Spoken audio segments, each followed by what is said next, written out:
আয়েশা আক্তার একজন জন্মগত শারীরিক প্রতিবন্ধী। জন্ম থেকেই তার দুটি হাত নেই। হাত না থাকলেও মনোযোগ ছিল অনেক শক্তিশালী।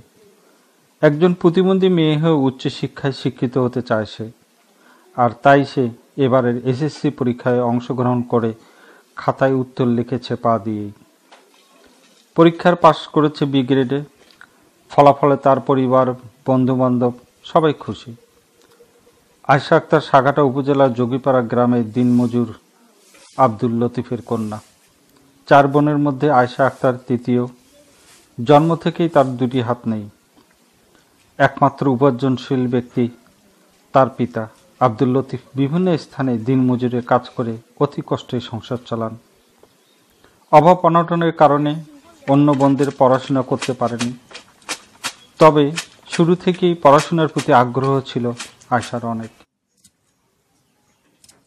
যখন আমার বয়স যখন 8, তখন সবাই স্কুলে যায়, কিন্তু আমিও তার সাথে সাথে যাই। কিন্তু বাড়ির লোকেরা বলে ওকে লেখাপড়া করতে পারবে, হাত নাই 2 পা দেখে লেখাপড়া করতে পারবে। তা আমি স্কুলে যাইতে আসতে স্যারেরা লেখা দেয়, পড়া দেয়, আমি পারি। স্যারেরা ফির বলে হ্যাঁ মেয়ে পারবে।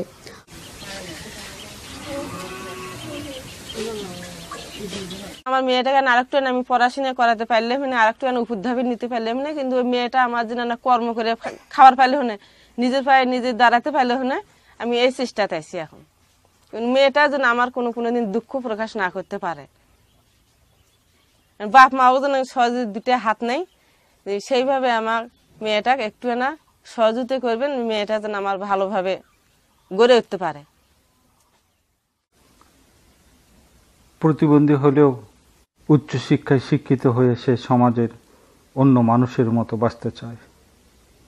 এই জন্য সে উচ্চশিক্ষা গ্রহণে চায় সরকারি ও বেসরকারি পৃষ্ঠপোষকতা।